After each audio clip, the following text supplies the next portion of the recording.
I call the meeting of the February 11th, 2025 meeting of the House Public Safety to order. Quorum is present. Before we begin our meeting, I want to remind everyone that the committee expects proper decorum at all times. All dialogue goes through the chair. Signs are not allowed in the committee room. There will be no outburst or clapping. There is no standing or sitting in the walkways and aisles. If accommodations are needed, communicate with the sergeant staff. There will be consequences if there is a disruption. Thank you to the Sergeant at Arms staff who are present to help maintain a decorum in the committee room. Since this is the first meeting with all staff in attendance and members, we'll be beginning with introductions. Please tell us about your district and communities you represent and your professional background. And then we'll go to staff afterwards. We'll start with members, and I believe, is it Mr. Johnson on the far end? My name is Representative Pete Johnson, represent District 8A, which is the central and western portions of Duluth. For my background, I've been a professional firefighter for going on 23 years, 19 of those years in the city there, responding on the street to a lot of calls over that time. Also a union officer with our local, been doing that for 17 years, as well as a state officer with the State Firefighters Union and a service rep for our international. Background, I've got a master's degree in public leadership and public safety leadership and administration. Hi, I'm Lucy Ream. I represent 48B, which is all of Chanhassen, part of Chaska, and a little bit of Excelsior. I'm a mom of 3. I served on the city council in Chanhassen prior to being elected to the state legislative rep position.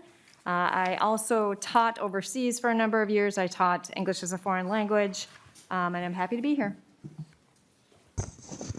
I'm Kayla Berg. I represent 55B, which is the heart of Burnsville. I've been a union flight attendant for 22 years, also have 22 years of union leadership under my belt, and I'm a mom of 2 amazing young men. Representative Breon Curran. I represent District 36B, which is the White Bear Lake area. I am a former 911 operator from my community and a former deputy in Chisago County. My greater background lies in disability services for 20 years. Happy to be back on the committee. Hi, everyone. I'm Sandra Feist. These things don't come down. Okay. My district is 39B, which is parts of New Brighton, Columbia Heights, and St. Anthony. I am an immigration attorney, and since we're talking about kids, I have 2 human kids. I have an English bulldog and a sulcata African land tortoise. That is very large. Nice to be here. Good afternoon, Representative Emma Greenman. I represent 63B, which is the southernmost part of Minneapolis. I am a voting rights lawyer, but relevant to this committee, I got my start as a public defender when I was first starting out my legal career. Hi, I'm Representative Kelly Moeller, District 40A, Northern Ramsey County suburbs. I've been a prosecutor, felony level appeals for over 20 years with a specific passion for gender-based violence. Also was the executive director of the Minnesota Alliance on Crime, the General Crime Victim Coalition. I'm Representative Paul Novotny. I represent 30B, which is Elk River, now then parts of Otsego and parts of Oak Grove. 33 years in law enforcement, retired in 2020. I'm Jeff Whitty. I represent Lakeville. I was a Burnsville police officer for 27 years, and I worked at the local Ace Hardware after retiring. Currently, I'm a game day Minnesota Twins security, and I see a lot of my fellow reps there, so go Twins.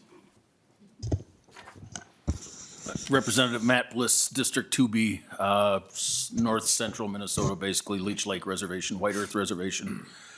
Small business owner, 32 years in the IT field. Representative Bedell Duran, prior military and law enforcement, got a master's degree in criminal justice leadership. And I represent 2A, which is Bemidji all the way up to the Canadian border, Lake of the Woods, and then northern part of Clearwater County. Representative Walter Hudson, District 30A, Northeastern Wright County. Background on a variety of sectors, including commercial public safety, where I've been a supervisor, a manager, and this is my second term. My name is Erica Schwartz. I represent Nicollet County, which is 18A. I'm a small business owner, a mother of 3, and I'm also a freshman. Elliot Engen, District 36A, which is Lionel Lakes, Centerville, Circle Pines, White Bear Township, and North Oaks. Have a background in prosecution assistance and court operations in Ramsey and Hennepin counties. Aaron Rapinski, District 26A, which is essentially Winona County. I'm a former firefighter, EMT rescue diver, and currently a master captain, merchant mariner, credentialed U.S. Coast Guard boat captain. Good afternoon. I'm Representative Bobby Harder. I represent House District 17B, which is most of Carver County and parts of Carver and McLeod.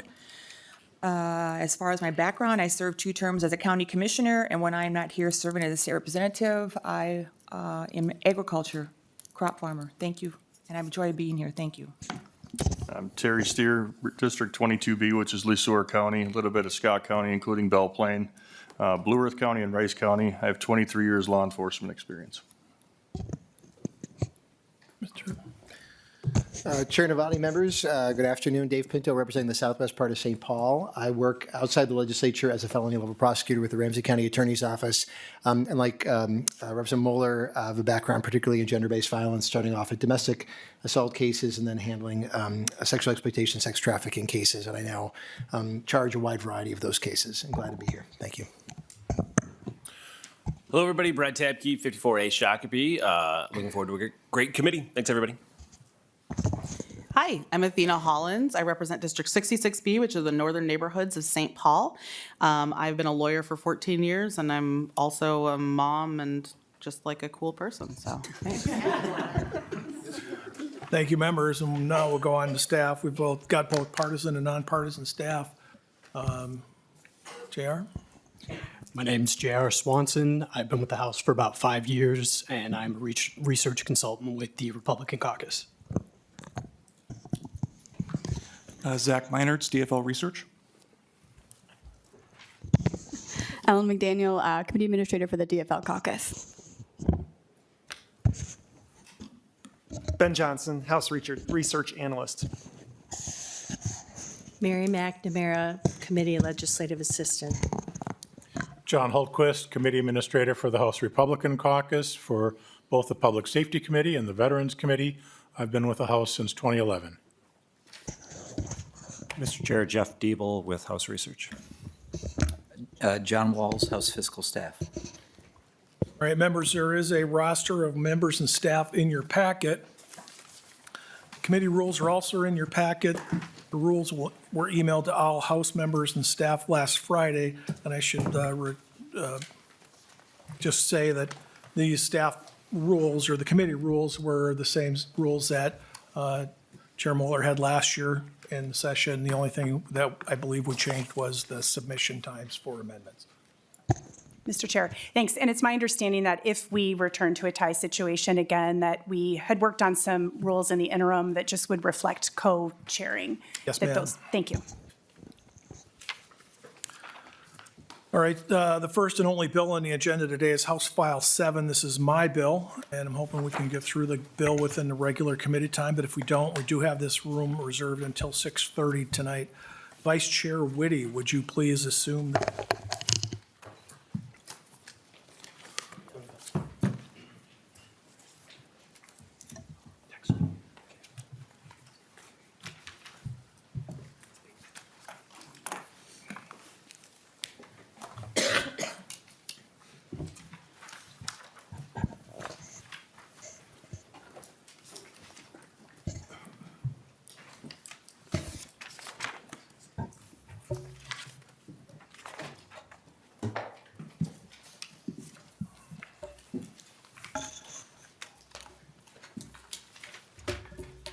Chair Novotny, do you want to move the House File 7 is recommended to pass and be re-referred to Judiciary Committee? Thank you.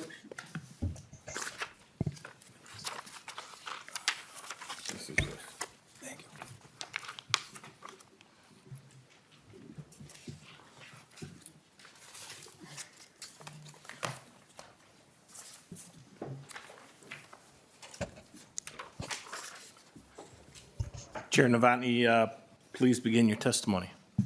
House File 7 is a priorities bill from the House Republican Caucus in the public safety areas. The themes of this bill are helping law enforcement make our communities safer from criminals, keeping violent and dangerous offenders off the street, holding the criminal justice system accountable. There are 12 different provisions that compromise this bill. They come from the bills that House Republicans have authored. Many of them have been offered in previous biennium, but the majority has not given them a hearing. Law enforcement has requested some of these provisions. Other sections have been in response to heart-wrenching stories we continue to hear of violent criminals who are out on the street reoffending. Finally, there are some provisions in this bill that have come from the frustration the public has when it comes from the charging and sentencing practices by the criminal justice system. There's been a dramatic increase in carjackings and stolen motor vehicles in the past 5 years. Many of these crimes are committed by juveniles, some as young as 12 years old. Now, I say this because this was the previous script that I had from over a month ago. In the last weekend, if anyone watched, there was a violent carjacking that took place in the metro, Minneapolis. A woman was tackled. Her car was stolen from her. The individuals in that car that were eventually arrested through the work of the Minnesota State Patrol and other law enforcement agencies involved many juveniles, every one of which was known to the criminal justice system. I believe one was 11 years old. One had a warrant for attempted murder at 15 years of age. They use these stolen cars to commit more crimes and often bait police into chasing them, knowing they won't be prosecuted. There are provisions in this bill that law enforcement have requested to get a better handle on these crimes. They include an increased penalty for fleeing in a reckless manner, excessive speed, running red lights, stop signs, putting the public at a greater risk of serious injury or loss of life, making it a crime to be in a stolen vehicle. Under current law, police can only arrest the driver, but they know that everyone else in the car is aware that the car was stolen, and the passengers usually played an active role in stealing it. Authorizing law enforcement to place tracking devices on fleeing vehicles. The law was changed 2 years ago to allow law enforcement to put tracking device on a reported stolen vehicle. The law needs to be amended to allow placement of the tracking device on a vehicle when it is unoccupied as well as occupied. This bill does that. There are other safety concerns law enforcement and the public have expressed to us in the past few years. This bill seeks to address those concerns. It increases the penalty for blocking a freeway, a highway, transit, or a road leading to or from an airport. These are dangerous practices for the people involved, as well as for emergency vehicles that may not be able to get to a fire or a hospital when a person is in a life-threatening situation. It increases the penalty on people who conspire to trespass on or damage critical infrastructure such as pipelines, utility lines, and substations, including water and sewer lines. Peace officers have also been under assault, both figuratively as well as literally in recent years. It is one of the reasons police officers have been leaving the profession. This bill includes a penalty increase to a felony for assaulting a peace officer. Some of the violent crimes this bill addresses includes a mandatory minimum 10-year sentence for predators that engage in first-degree sex trafficking and predatory offender registration required for offenders who engage in criminal sexual conduct and receive a stayed sentence.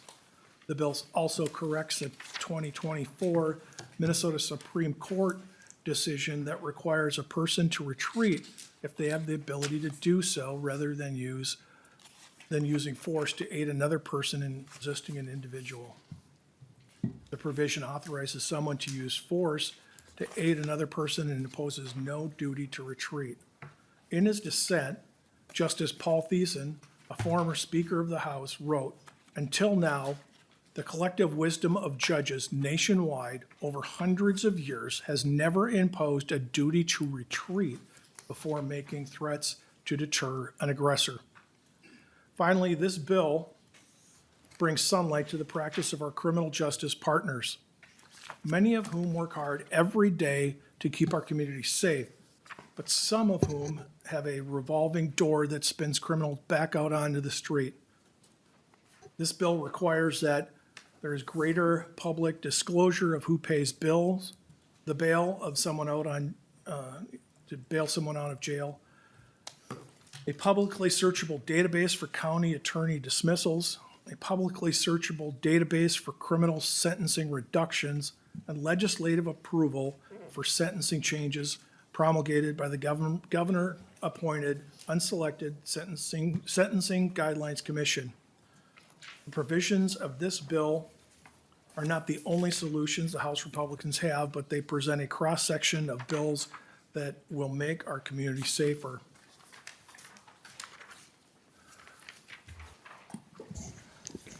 Thank you, Chair Novotny.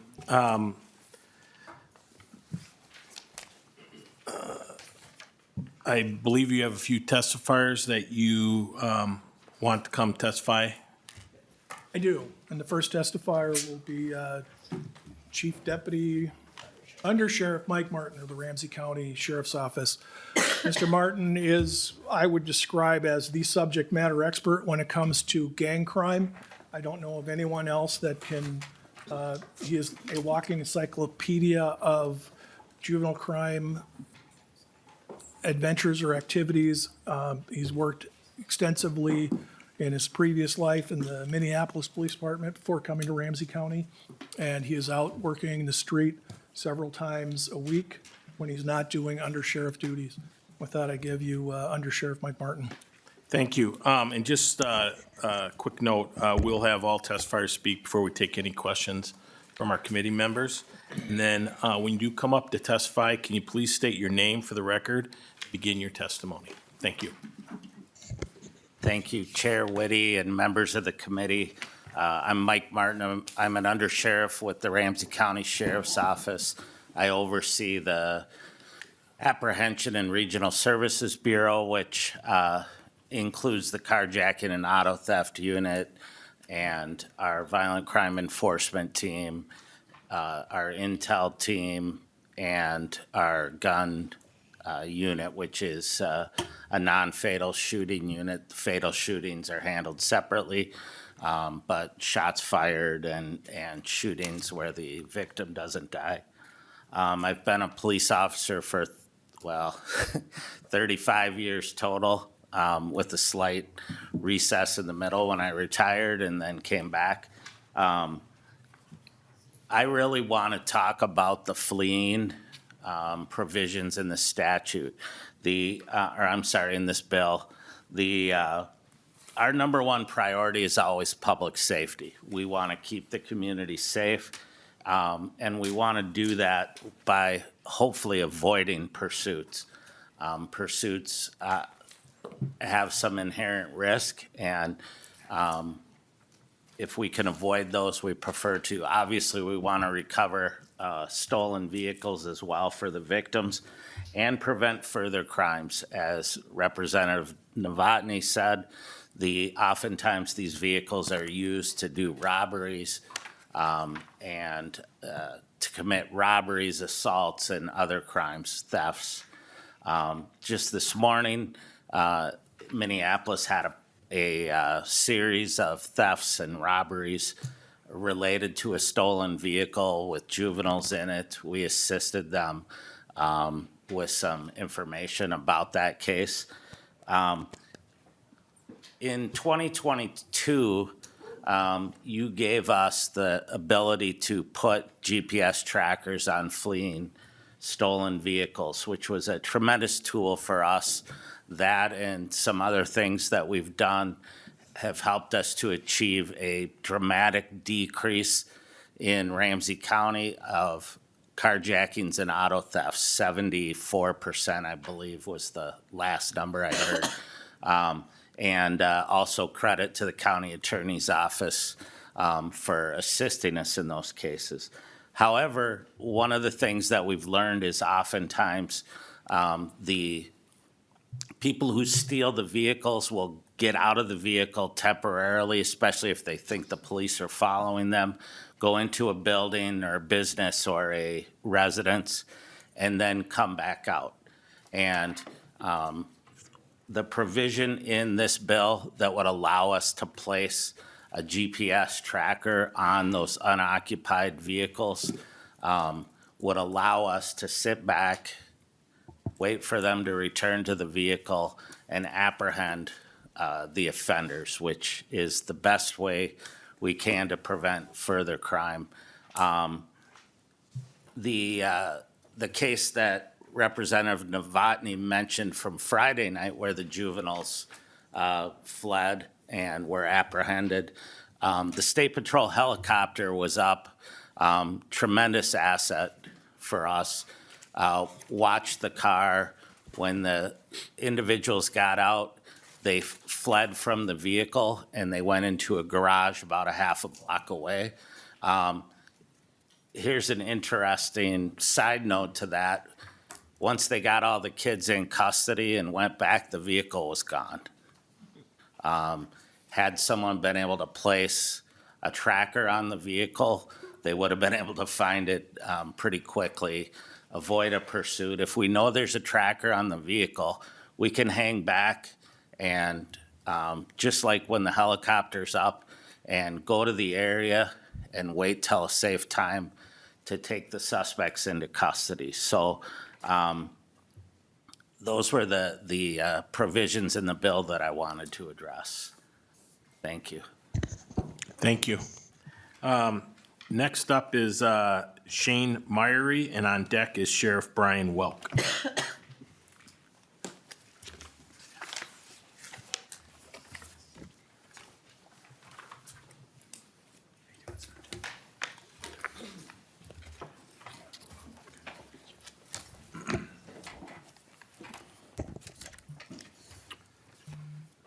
Chair and members, good afternoon. My name is Shane Myery, and I'm the president of the Minnesota Police and Peace Officers Association, or MPPOA.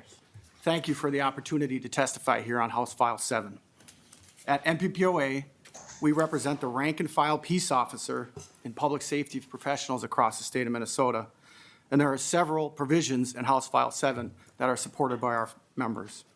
First, with regard to the proposed language in Section 8, updating the statute concerning fourth-degree assault against a peace officer.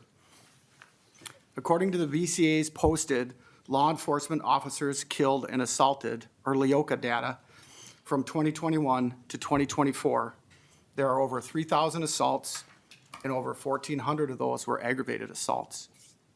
Now, this is a course of great concern to our members and their families, and we appreciate our elected officials engaging on this issue.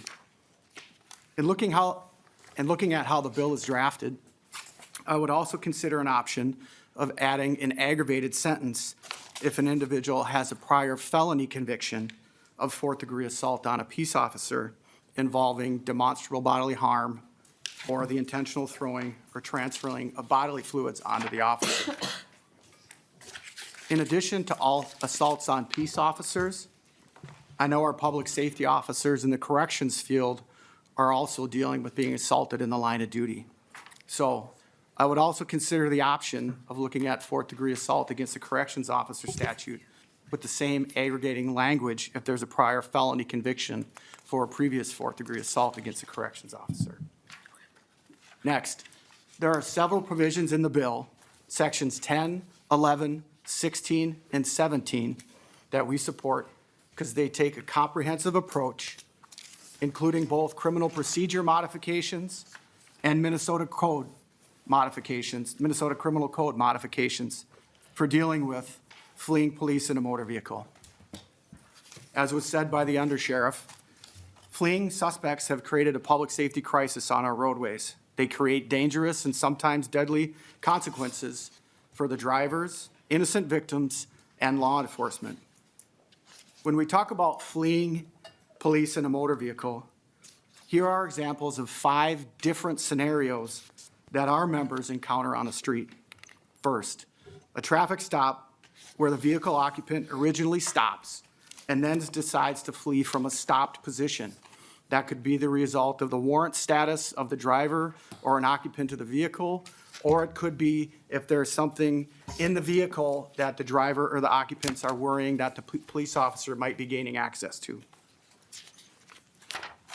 Second would be an attempted traffic stop where the vehicle driver decides not to stop at all. Again, it would be probably for some of those same matters, warrant status of an occupant of the vehicle or something that may be in the vehicle or vehicle contents. Third would be a suspect actively fleeing the scene of a crime. Now, there are two dangerous and emerging trends that we are also seeing. Suspects steal a vehicle, engage in multiple criminal activities throughout a geographical area using the stolen vehicle, and then repeatedly flee from law enforcement when we try to stop them and eventually dump the vehicle. And lastly, at a predetermined meeting location distributed on social media, groups of individuals get together in vehicles with the intention of causing problems on the streets, essentially baiting law enforcement into pursuing them so they can flee. An example of this is a flyer that law enforcement came into contact with. I'm not going to get into the name of the organization or the date because we don't want to promote that, but it's essentially a flyer bringing everybody together, and the language used in the flyer is "stay together until chased." So they're baiting law enforcement and they're predetermined setting these up.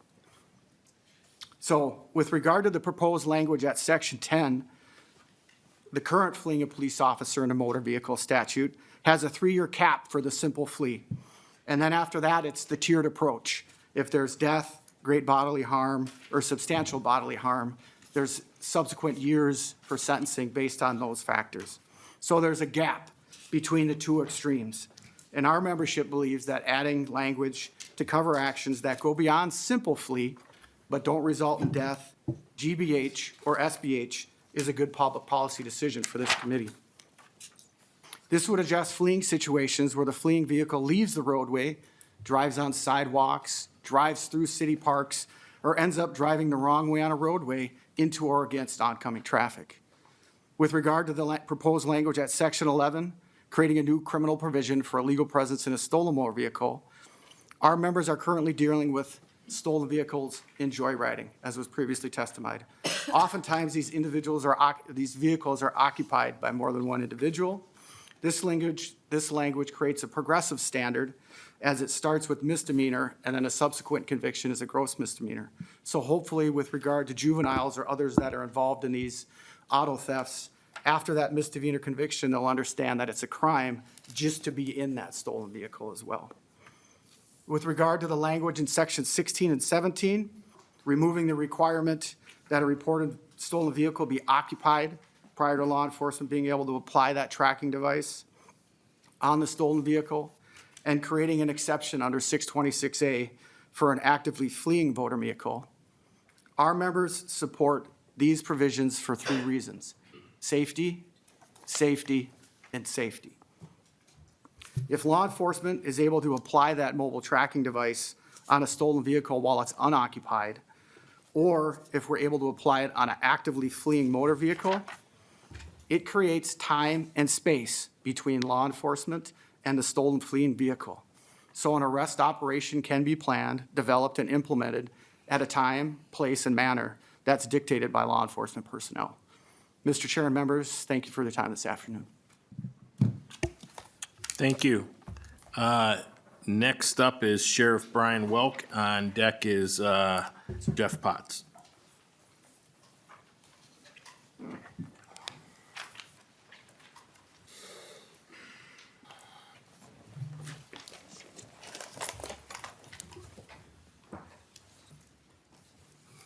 Good afternoon. My name is Brian Welk.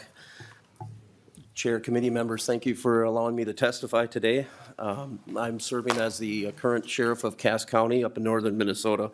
I'm here today to speak on behalf of the Minnesota Sheriff's Association to speak in support of several provisions, 8 to be exact, within House File Number 7.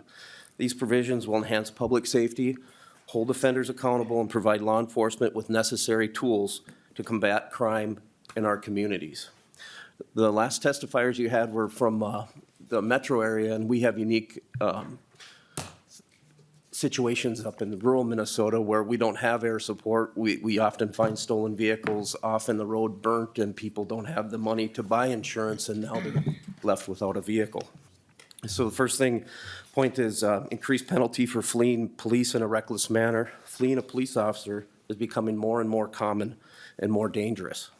The suspects involved in these incidents are increasingly younger and often repeat offenders. Fleeing from law enforcement in a reckless manner endangers not only officers but also innocent bystanders.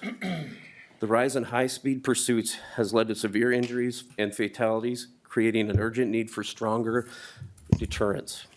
Current penalties are insufficient to curb this dangerous behavior. By increasing the penalty, we reinforce the seriousness of these offenses and help prevent pursuits that put lives at risk, ensuring that individuals who make the decision to flee law enforcement face meaningful consequence. Next point I want to talk about is the authorization of the tracker device to place tracking devices on fleeing and stolen vehicles. Even when unoccupied, it is a common sense measure. This will allow law enforcement to recover stolen property more efficiently and track suspects safely, reducing the need for high-speed pursuits. This provision is a step forward in modern policing. Next point is criminalizing being in a stolen vehicle. Currently, individuals found in a stolen vehicle often evade accountability unless they are caught in the act of stealing the vehicle. Establishing a specific offense for being in a stolen vehicle closes the loophole, making it easier to hold offenders responsible and deter auto theft. Next point on assaulting police officer, making it a felony level. Assaults on peace officers has increased, and the lack of severe consequences emboldens offenders. Elevating this crime to a felony sends a strong message that violence against law enforcement will not be tolerated. Officers must be protected while they perform their duties to keep our communities safe. Next point is blocking the critical roadways and increase the penalty on that. Blocking freeways, airports, or public transit not only disrupts essential transportation services, but also creates serious safety risks. Law enforcement must be able to respond effectively to these situations, and increased penalties will serve as a deterrent to those who are unlawfully obstructing public highways and infrastructure. Next is increased penalty for conspiracy to trespass and damage critical infrastructure. In my county, we have an international pipeline 3, that comes through both the middle of our county and then on the top northern part. And we dealt a lot with the protesting, and we had some damage that occurred, and they faced little to no consequences. So this is an important part that we saw firsthand in our part of the county, and it needs to be addressed because if left unchecked, it has a big issue for bad things happening.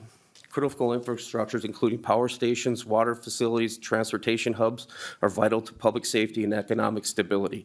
Intentional trespass and damage to these facilities pose severe risk, and stronger penalties will help prevent these threats before they escalate into serious incidents.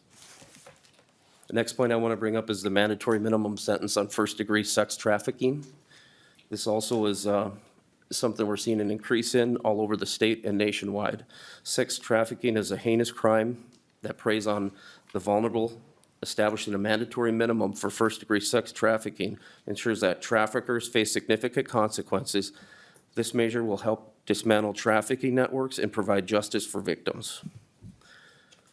Next point is a predatory offender registration for state criminal sexual conduct sentences.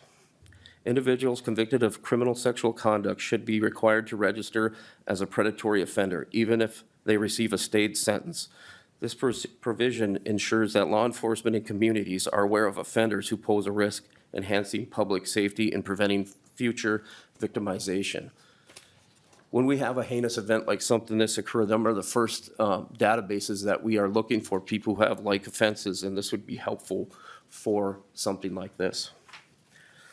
In conclusion, House File Number 7 House File Number 7 contains key provisions that will improve law enforcement's ability to protect our communities, strengthening penalties for serious crimes, providing new investigative tools, and ensuring proper consequences for offenders will make Minnesota a safer place for all.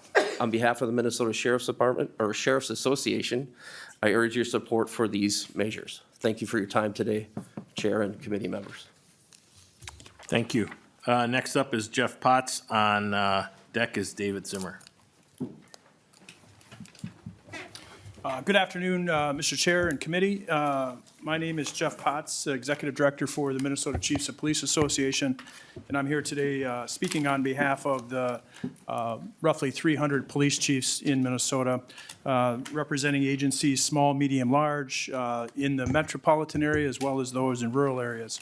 The previous three testifiers covered a lot of the material and aspects of the bill. I'll keep my comments pretty brief. And these are items within this bill that specifically align with the legislative priorities of the Minnesota Chiefs Association. I'll start with sections 3 and 6. These are two what I'll call reporting requirements. These require in section 3 require their provision that would require a publicly searchable database for courts to report sentences that are stayed by the court. We, over the last 3 or 4 years, as an association, have advocated for more reporting, more transparency. As you all know, there have been a number of provisions over the last 4 or 5 years requiring law enforcement to report data that we had not previously been required to report. And I guess I can sit here today and say, I think it has helped. I think it has helped us build trust and certainly added transparency in communities across the state. I think we are here today advocating for some additional reporting requirements, which we think will lead to more transparency and perhaps more trust and confidence in the criminal justice system. Subdivision 3 is one of those, again, requiring judges essentially to report sentences that are stayed in a publicly searchable database, as well as section 6 requiring county attorneys or to report on felony cases that were dismissed.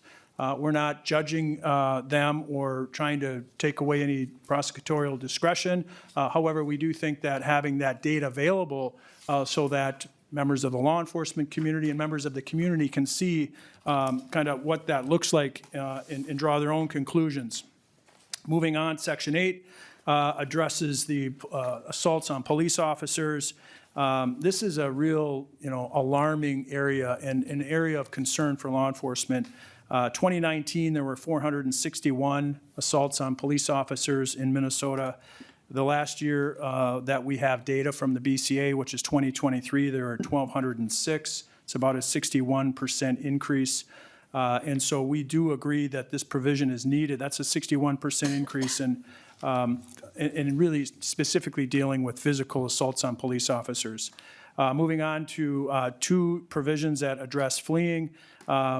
Just to give you, again, some statistics, in 2023, there were 2,262 reports of fleeing or pursuits here in Minnesota. This provision, I think, is addressing an area that we've tried to work on for a few years, which is really trying to look at the area of fleeing. And like many crimes, the severity and the penalties go up as the conduct is more deadly or more dangerous.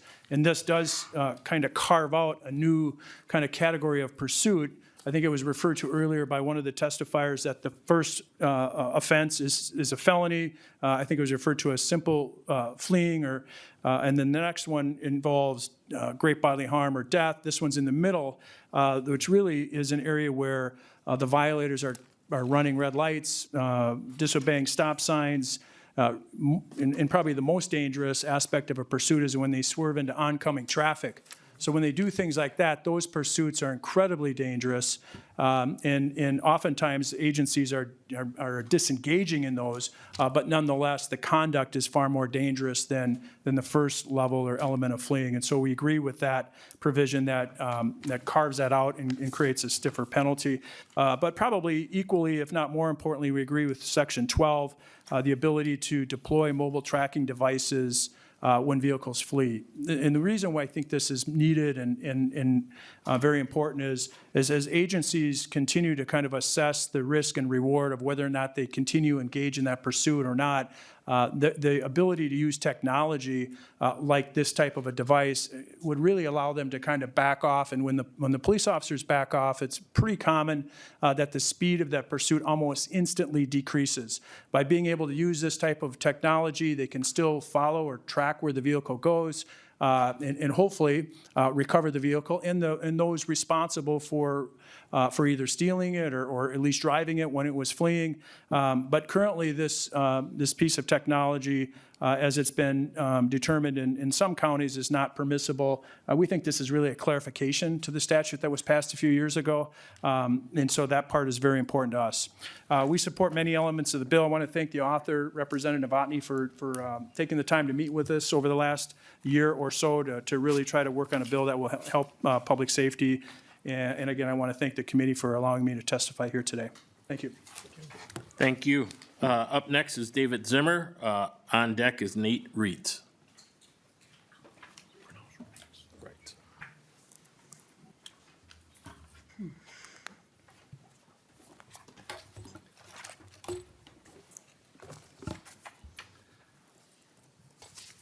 Afternoon, Vice Chair Whitty and committee members. My name is David Zimmer. I currently serve as the Public Safety Policy Fellow with Center of the American Experiment. It's a position I've held for the past 3 years following a 33-year career in local law enforcement in Hennepin County. I appear today in support of House File 7 for 2 reasons. First, it provides much-needed improvement in access to and transparency of criminal justice system data. Data that is imperative to the proper evaluation of our criminal justice system outcomes and to the development of sound public safety policy. It also aligns with the goal of ensuring our criminal justice system is a consequential system and not one of failed second, third, and fourth chances. The term accountability has quietly slipped into our criminal justice vocabulary, but accountability does not equate to being consequential. The revolving door of justice has damaged public safety in Minnesota, and House File 7 stands as a solid first step towards repairing that damage. Specific to criminal justice system data, House File 7 would create a publicly searchable database of sentencing data and charging and dismissal data by county attorneys. This would apply sunlight to some of the more troubling outcomes in our system and allow researchers the ability to provide more timely and pertinent information to policymakers.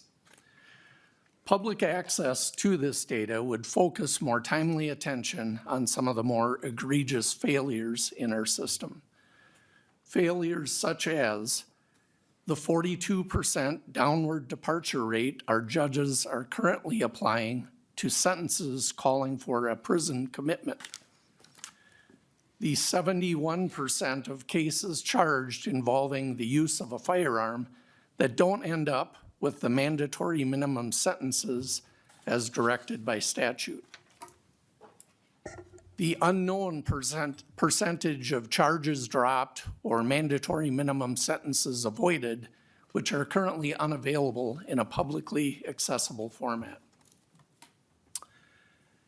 Specific to increasing consequences, 2 important crimes are addressed in House File 7 that I believe would have a significant impact on reining in the lawlessness that we have witnessed in Minnesota in recent years.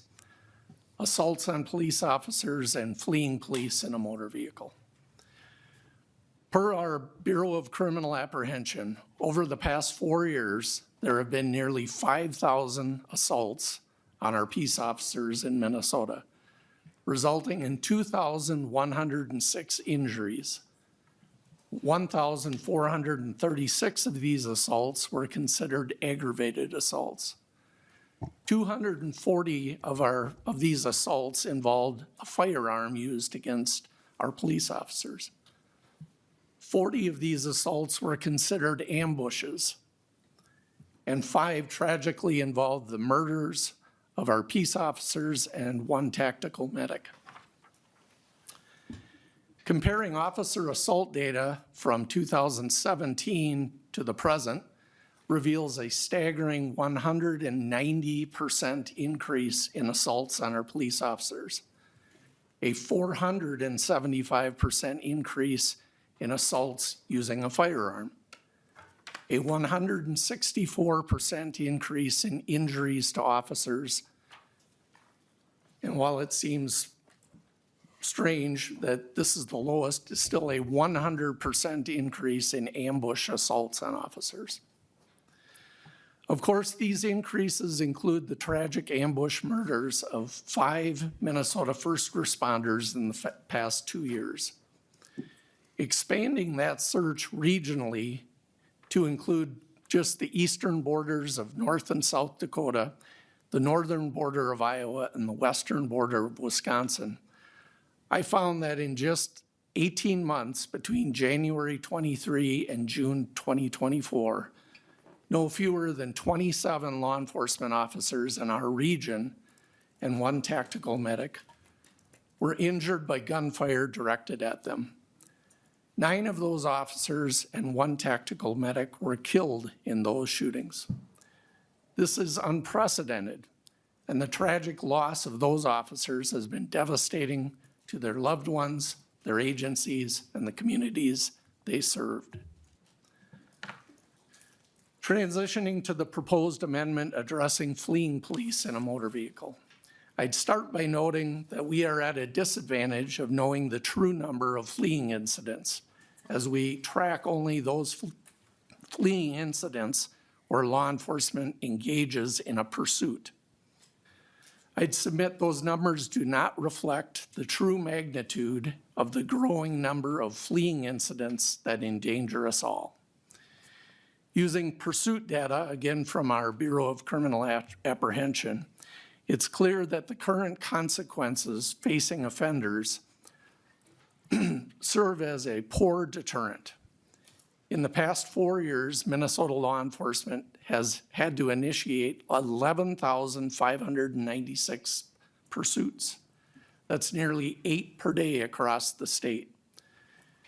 Minnesota law enforcement has had to, they've terminated 42% of those out of a concern for public safety. But the actions of offenders made the remaining 58% of those pursuits necessary. These fleeing incidents that turned into pursuits resulted in 857 crashes, over 1,000 injuries to citizens and officers, and tragically 20 deaths. Anecdotally, my son is a current sheriff's deputy working patrol in the metro area. He has personally pursued multiple young teens and young adults in stolen vehicles, arrested them only to have them casually fall asleep in the back of his squad car, completely unconcerned with the consequences facing them. In Minneapolis and throughout the metro, it is now common for young teens in stolen vehicles to incite chases and then to ram pursuing squad cars. Tying this data issue together, my research indicates the fleeing police charge is often the first to get tossed in a plea agreement, though once again, we lack solid data on this information. I'd like to note that our neighboring legislators in North Dakota are currently debating those 2 exact issues in a Senate bill, Bill 2128. Their amendment, or they propose amending their statutes to deal with assaults on police officers and fleeing police in a motor vehicle. Currently, assaults on police officers and fleeing police in a motor vehicle offenses in North Dakota are already felonies However, the North Dakota legislature is strongly considering applying a mandatory minimum 30-day imprisonment for each offense to run consecutive to any sentence for an underlying offense. In summary, the lack of consequences to these crimes serve to desensitize the lawlessness and disorder that we all see.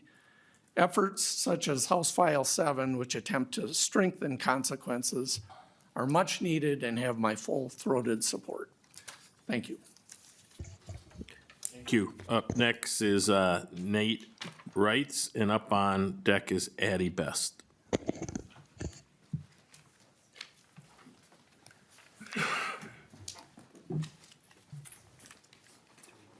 Good afternoon, Mr. Chair. My name is Nate Wrights. I'm the Executive Director of the Minnesota Sentencing Guidelines Commission.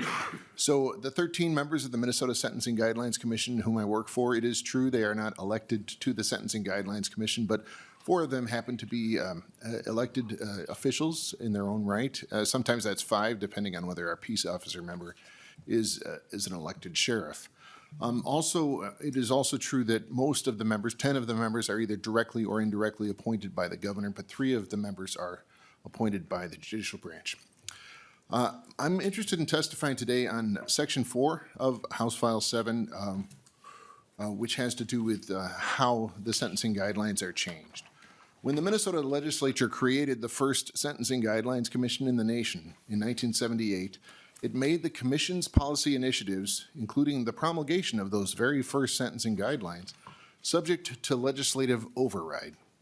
Legislative override means that the commission submits its proposed changes to the legislature at the beginning of session, and those changes take effect in August unless the legislature, by law, provides otherwise. Section 4 would replace this 47-year-old legislative override structure with a new legislative approval structure. Commission policy initiatives would not take effect unless the legislature, by law, affirmatively enacts the proposal.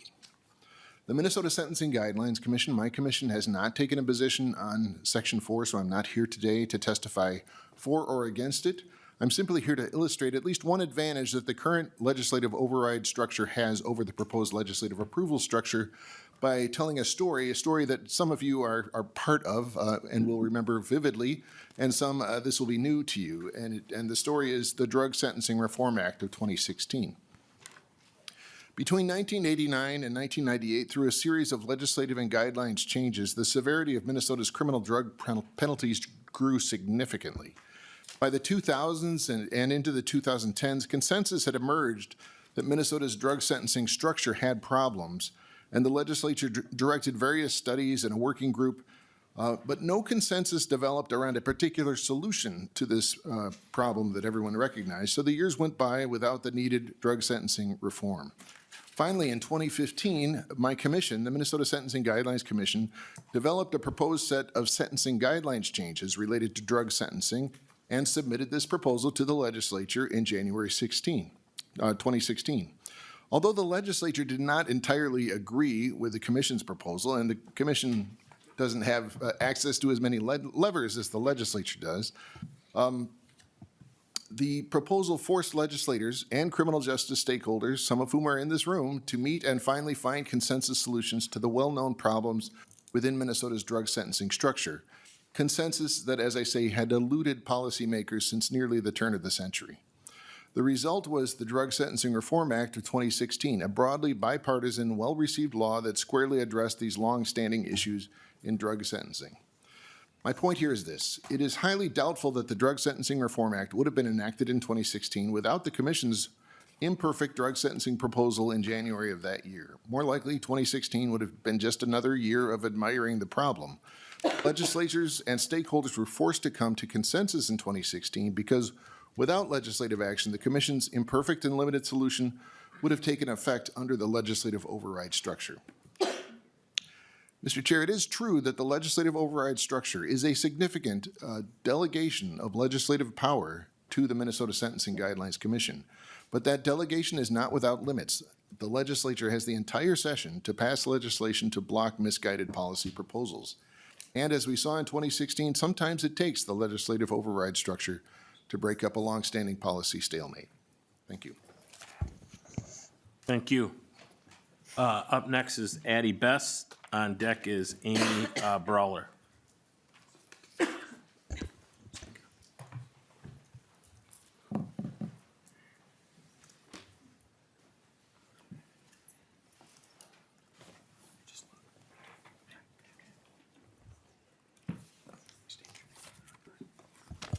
Can you please state your name for the record, and you can go ahead with your testimony. Thank you. Good afternoon. My name is Addie Best. I live in northern Minnesota near Grand Rapids. Many might not be aware that there were nearly 1,000 arrests in our quiet rural communities in northern Minnesota during the protests surrounding the Enbridge Line 3 pipeline replacement project that concluded at the end of 2021.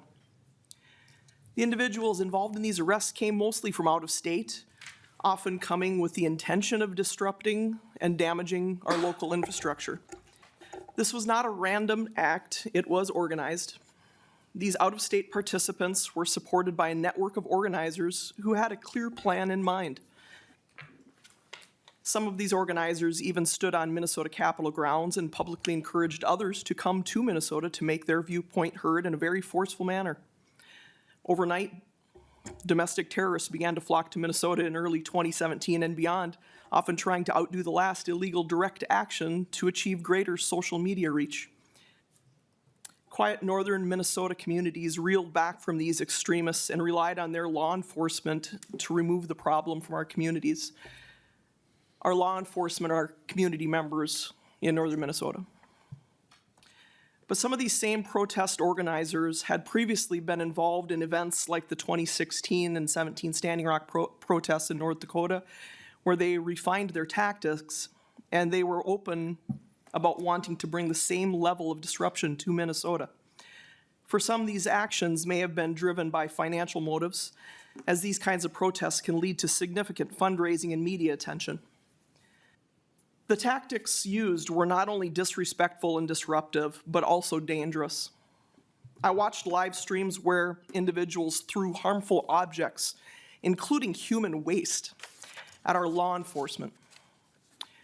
There were also instances where dangerous roadblocks were set up, including freezing a piano to the street in the dark.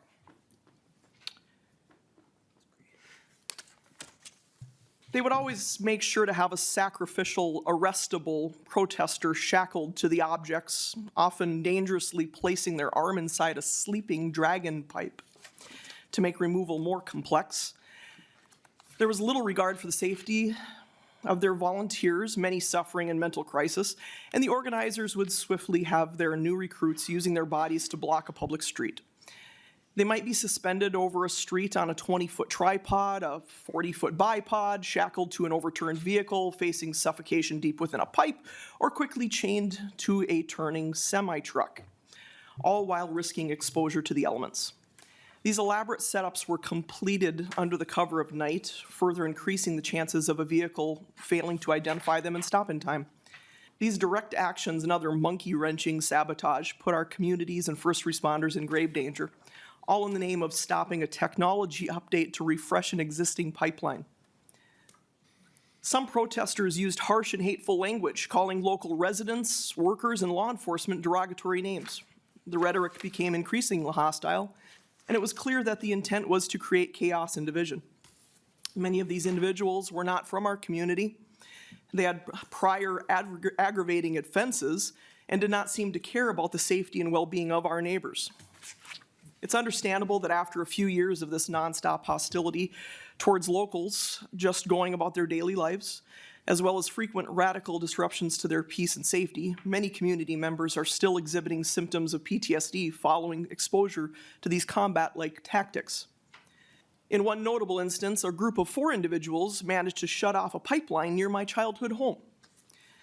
They made terrorist threats to the company, forcing them to shut down operations of their own pipeline in order to prevent greater potential harm to our community. These individuals didn't just affect a distant corporation, they impacted real people, my friends, my neighbor, my family, neighborhoods that rely on the safety and security of these vital systems. When it came time for these individuals to face legal accountability and consequences for their harm, the legal process didn't seem to address the full scope of their actions. I reached out to the county attorney, sharing information about one of the individuals involved, including a serious, extensive criminal history and ties to other radical extremist groups, but my concerns were completely unanswered. And leniency prevailed, in effect minimizing the offenses and charging the group for simply cutting off a padlock, raising questions about the level of accountability in these cases. These organizers are often surrounded by individuals with criminal repeat offender backgrounds, and they continue to bring this kind of disruption to our communities, but they never provide them an exit strategy.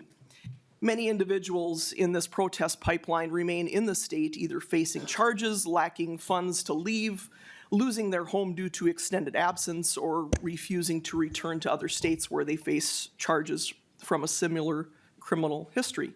Addie, can I have you wrap it up? We got some other testifiers. Many of these organizers have become financially successful while operating under the guise of nonprofit organizations, acquiring expensive homes, and building wealth from the chaos that they help to create. These groups are not just acting on their own, they are highly organized and have a long history of stirring up unrest across various causes and states, organizing through a cause to rework tactics of Earth First, BLM, Antifa, and then training and channeling individuals to the front lines wherever needed. Stop Line 3, Stop Polymet. In other states, Stop Line 5, Stop Cop City, Stop Eagle Line, Stop Mountain Valley, and the recent hostile George Floyd riots and Palestine actions that we've seen right in Minnesota. Each event serves to add fuel to the next, and it's clear that they are benefiting financially from stringing together the ongoing turmoil. Over the years, I've noticed that certain groups on social media have become very organized in their efforts to challenge local communities. They operate as part of what they call a resistance movement, often using social media. Thank you, Addie. I'm going to have wrap it up. Thank you. We're going to have the next testifier. Okay. Thank you. Next up is Amy Brailer, and on deck, Rich Neumeister.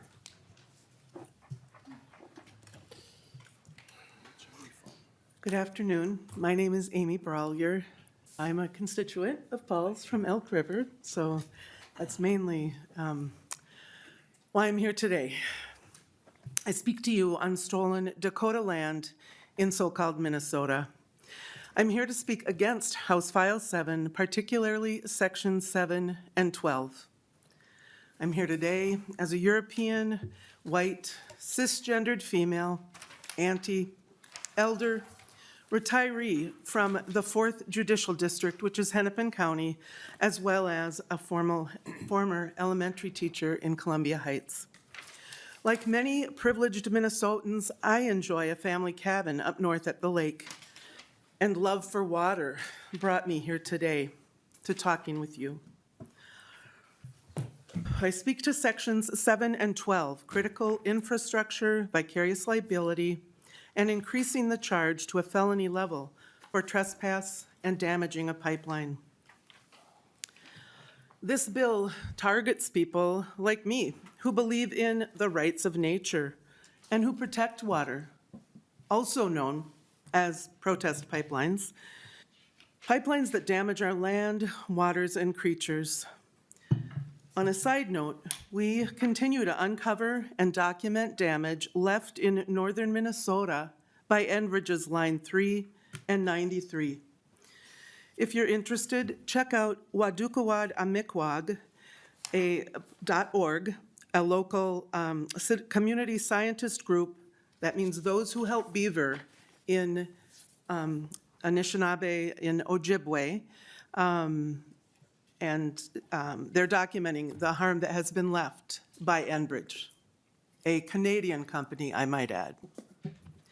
Used more broadly, this bill could be used to silence dissent of any kind, and that's why I'm here today.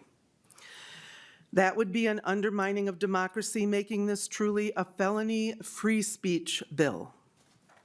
As a Minnesotan who cares for all who live here and those who will come 7 generations from now, I am against this bill.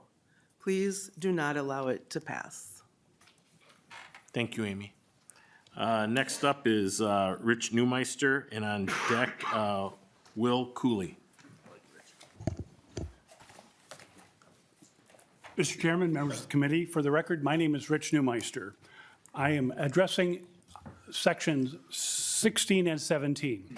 3 years ago, with the amendment dealing with tracking warrants, the reason why that language was put in is that because law enforcement had a new tech toy where they would be able to shoot out a dart that would go on a fleeing car.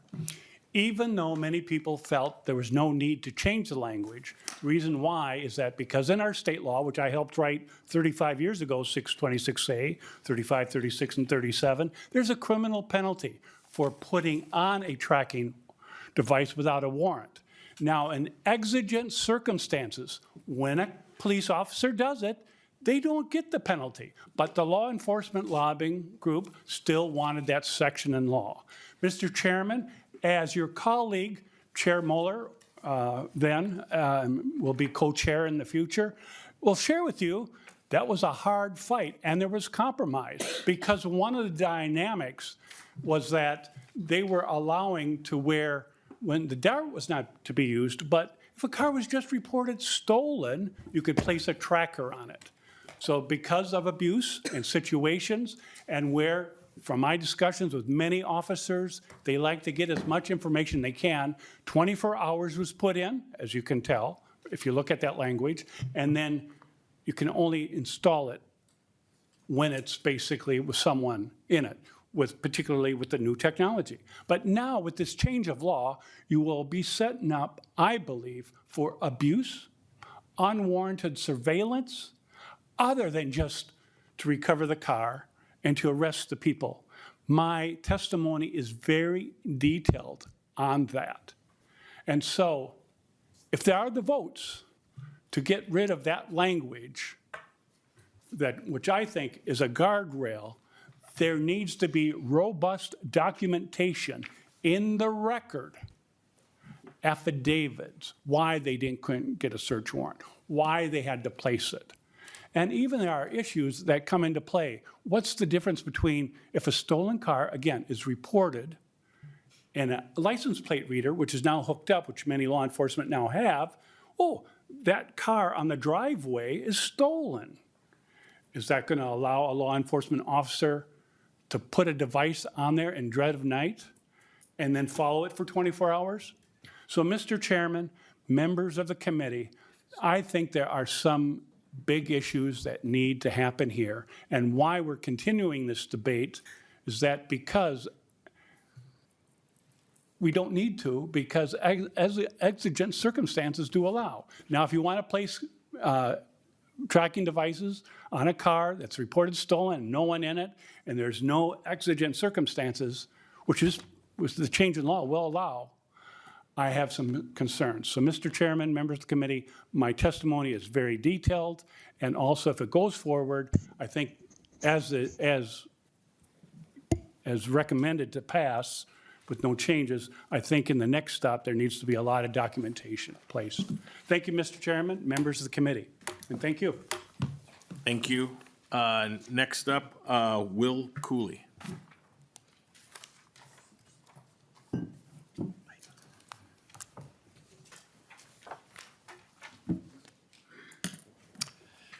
Vice Chair Whitty, members of the committee, my name is Will Cooley. I'm the Policy Director of the Minnesota Justice Research Center. I'm here to testify on HF 7, but more broadly on rebalancing our criminal justice system away from excess punishment to prevention. HF 7 endorses longer sentences and mandatory minimums, expensive, reactive measures that do little to deter crime. Meanwhile, we are underfunding and understaffing the most important thing law enforcement can do to prevent crime, solving violent crimes. Successfully solving violent crimes sends a message that criminal behavior will not be tolerated, which deters future offenses, provides a sense of justice for victims, reduces the urge to retaliate, and builds public trust in law enforcement agencies. Unfortunately, this crucial aspect of effective law enforcement is not working as it should. 2 examples. The award-winning Star Tribune examination of more than 1,000 sexual assault cases revealed a neglect to interview witnesses, collect crucial evidence, or conduct criminal background checks on suspects. Many cases were never even assigned an investigator. Likewise, a Minnesota Reformer article reported that about 78% of 879 shootings in Minneapolis between 2018 and 2020 did not result in any arrests or charges. Two more recent examples. There are 12 investigators working all the homicides and non-fatal shootings in Minneapolis. Non-fatal shootings become a low priority and are not being adequately investigated. In contrast, Boston has up to 38 detectives working homicides. This effort and emphasis on solving shootings matters. In 2024, Boston had 24 homicides, Minneapolis had 76. Another example, the Full Stop gas station on Logan and Lowry. Anyone who drove past there this summer and fall knew there would be trouble. At MNJRC, we were fielding calls from the neighborhood, asking us to do something about the problems.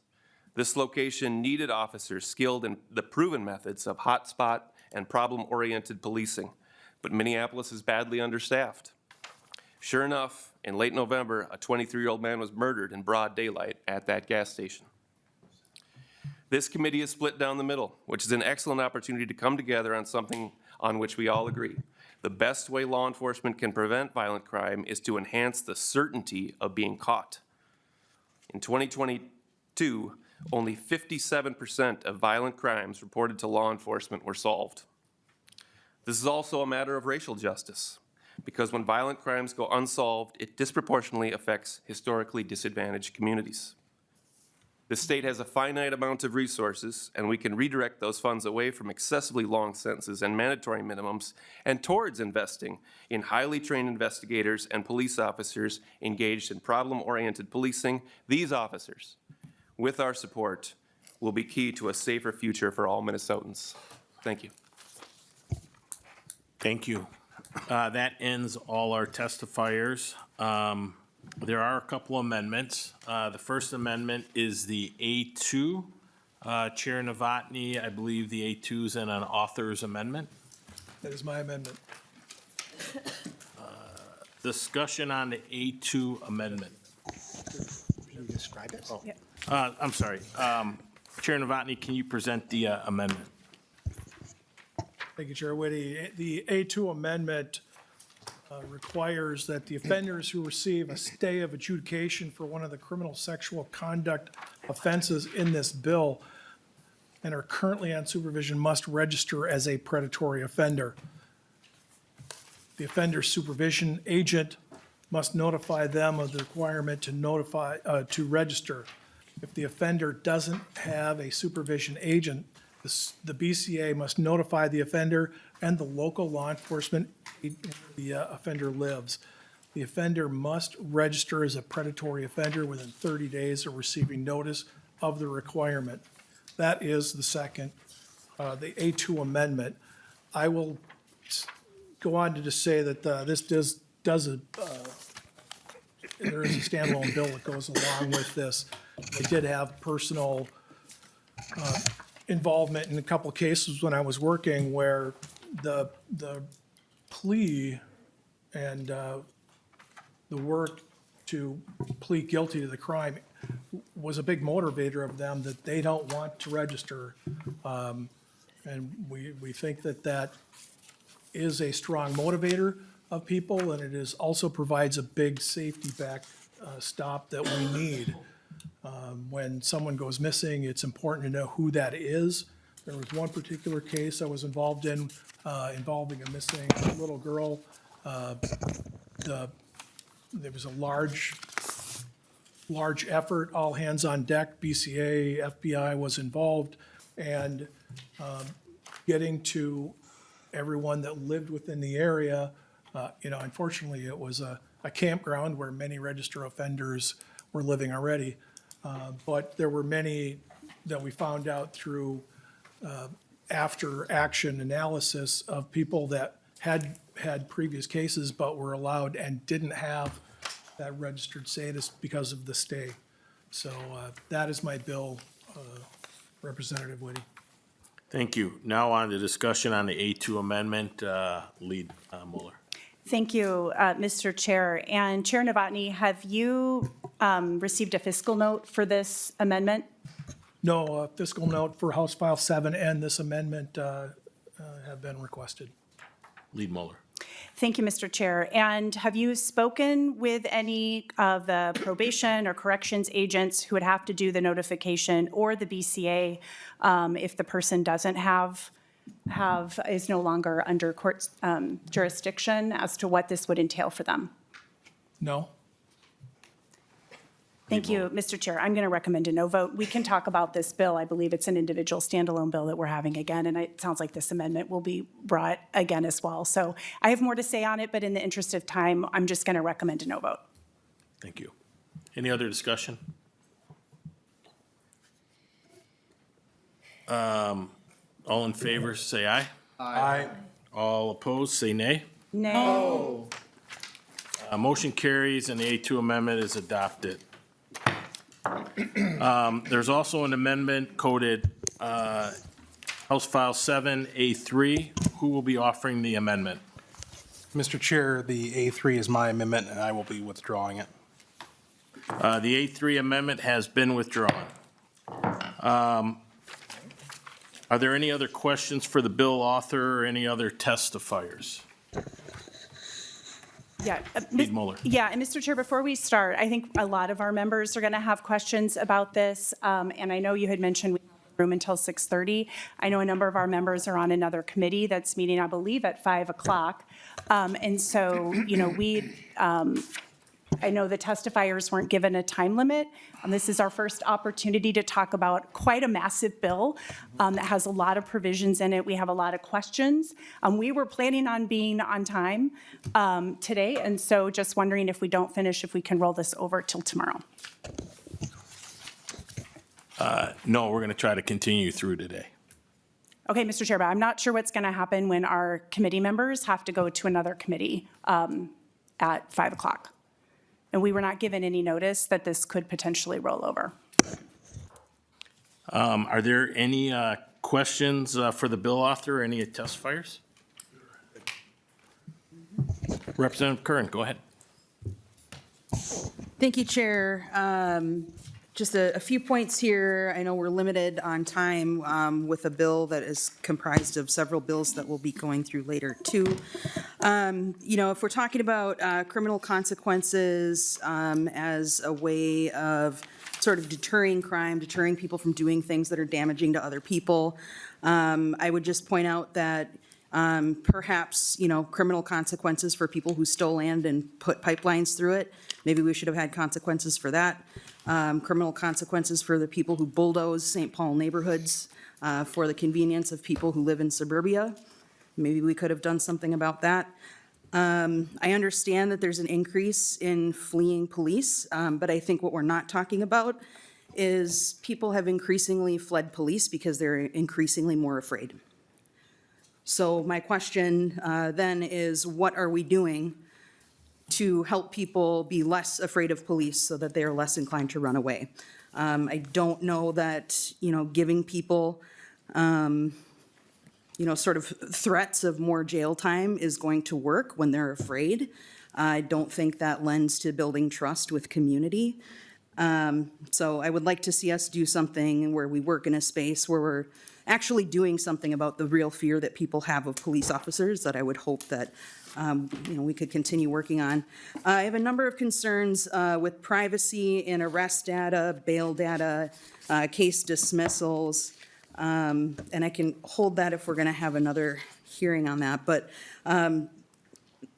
you know, I expect we'll talk about data privacy and judiciary as well. But I will say with the, I know the A3 had been withdrawn, but if we did enact a shoot first statute, then I might have less concerns about the privacy, given that those shoot first charges would probably be included in those reports. And I think that's something that we would all like to see. Thank you. And just so we know, as we're discussing this, we're just discussing, we'll be on the limited to the provisions in House File 7 that have been presented today.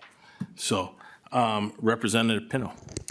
Thank you, Mr. Chair. Yeah, I have a bunch of questions here. So one, just maybe a couple process questions to start, and my lead can stop me if she doesn't want me to go to these places, but I'm a little bit confused because several of the provisions are in bills that we'll be hearing tomorrow. Would the chair, do we not ask questions about those? I'm just trying to figure out about kind of giving them an airing now versus they're coming up tomorrow. That would be one advantage, I will say, of having the bill be voted on tomorrow. But if the chair, either you, Mr. Vice Chair, or the chair can just sort of help me understand regarding those provisions. Yeah, I think those questions would be good for tomorrow after we hear those bills. Okay. And I think on the interest of time, that would be a good way to go about it.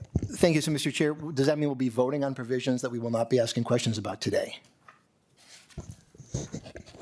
So we are going to discuss, and right now we will, at the end, take a vote.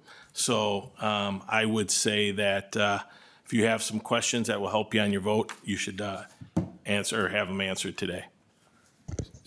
Mr. Chair, so we should ask questions about the provisions Yes, in you House can. File 7? Okay. Yes, you can. Okay, good. And that includes, and I think it's like maybe a total of, I think if you look at the Senate bills, it's like 12 different bills. So we should be asking questions about those now because we'll be voting on that today, it sounds like, Mr. Chair. That's correct, Representative Pino. Okay, thank you, Mr. Chair. And then another question, where is the bill going after this, Mr. Chair? Or what's the motion? Yes, it's going to Judiciary next. Okay. And would it come back to this committee? Because many of these provisions would come out of the budget for this committee. I know there's not a fiscal note yet. We expect it would come back to this committee, Yes. Mr. Chair. All right, thank you so much. And then I'll ask just a series of questions. I've got a lot of concerns about a number of provisions of the bill, but first I want to ask about a couple things that I think maybe don't change existing law, so I'm a little confused. So Section 11 of the bill is the one about being found in a motor vehicle. And Chair Novotny, I'm confused because the misdemeanor crime of this seems like it's actually narrower and harder to prove than the existing crime of tampering in a motor vehicle, which is 609-546. And so I'm just trying to understand, this is lines 10.3 to 10.5. What are we getting, if we pass those lines, what new are we getting that we don't have under existing law?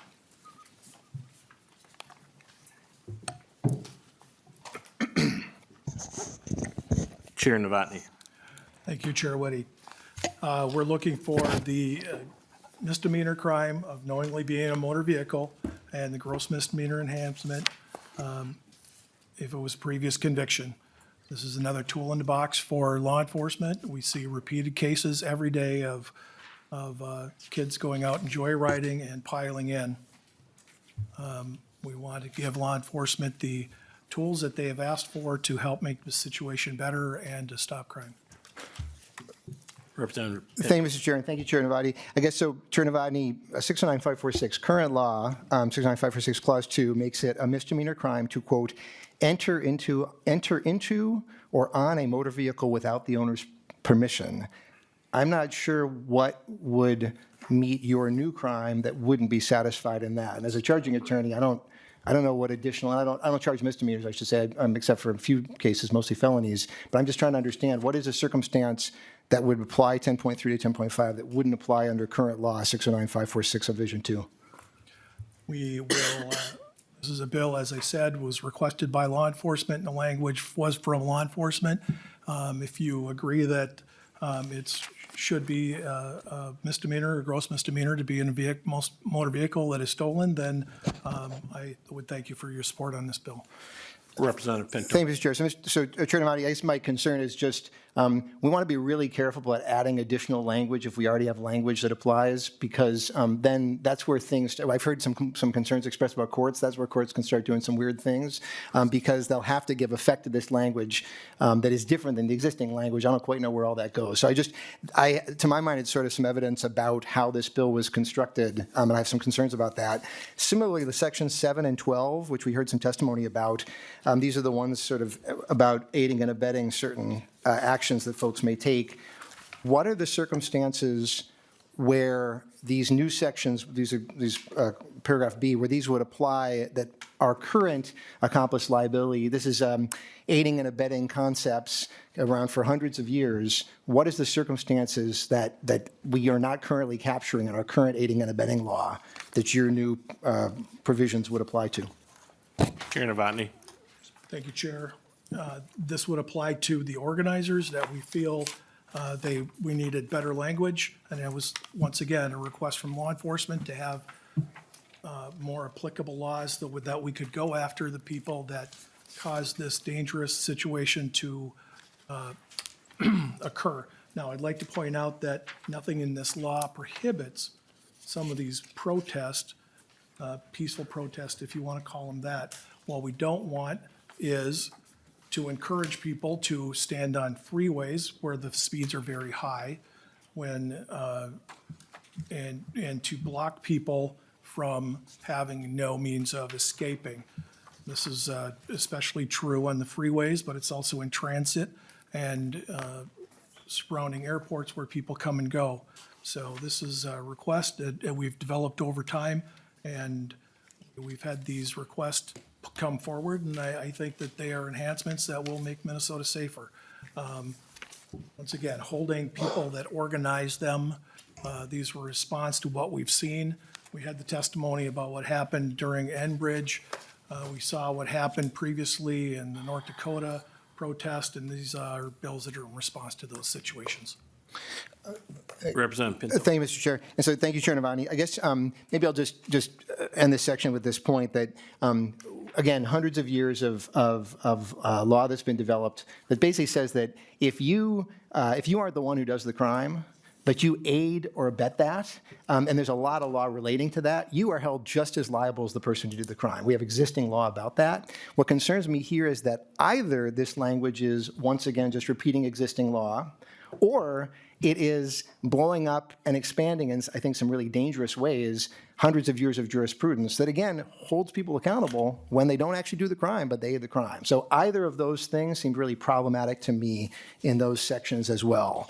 I do have a number of points and questions about the provisions coming up tomorrow. I'm a little bit concerned in the interest of time of making sure that my colleagues get a chance to bring up. Maybe for now, I'll just note, so I was leading our state's work for several years in prosecuting and addressing the issue of sexual exploitation, sex trafficking of young people. We've talked about this before, Mr. Chair.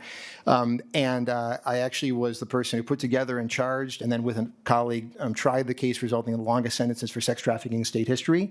I will say that the provisions relating to trafficking and sexual violence in this, I think, do not work. I guess I'll leave it at that. We'll have more of a conversation tomorrow, apparently, and are highly problematic. They bring in some people in their ambit that I think it does not make any sense. And again, we'll talk further about this tomorrow. I will also note that I know we don't have a fiscal note yet, and you said it's going to come back. But I would say the taxpayers of Minnesota would be spending a lot of money on some things that does not make a lot of sense. Again, we'll talk further about this tomorrow. So I will be very glad a no vote on this bill. I think there's a number of extremely concerning provisions, in addition to provisions that won't actually do anything. So thank you, Mr. Chair, and thank you, Chair Whitty. Thank you, Representative Pinto. Representative Feist. Thank you, Mr. Chair. Chair Novotny, I had some questions about sections 16 and 17 relating to warrantless searches of vehicles. And my first question is relating to the issue raised by Mr. Neumeister about sort of that intersection of our privacy rights under the Constitution and our home. So I have a weird garage where the guy who owned the house before me was like a car nut, and so he created like a cement slab in our backyard so he could park cars there. So if there's a car parked in my fenced-in backyard, would law enforcement be able to conduct a warrantless search and put a tracking device on a car in my backyard in my home? Chair Novotny. Thank you, Chair. Representative Feist, I'm sure the gentleman prefers to think of himself as a car enthusiast as opposed to a car nut. Can you point out the line that you're referring to that would authorize a tracking device on a stolen vehicle? That's with the unwarrantless search? Which line are you referring to? Representative Feist. I'm referring to line 12.29, which takes out the restriction that we had included in the law that we passed last term that allowed law enforcement to use that sort of projectile tracking device on a stolen vehicle that was in motion to address the issue of car chases. 4.21? No, 12.29. Sorry. So this basically just says that an empty vehicle can have a tracking device placed on it. And my concern is that what if that empty vehicle is in a home where we have additional constitutional protections from warrantless searches? Chair Novotny. Shoot me that line again. 12.29.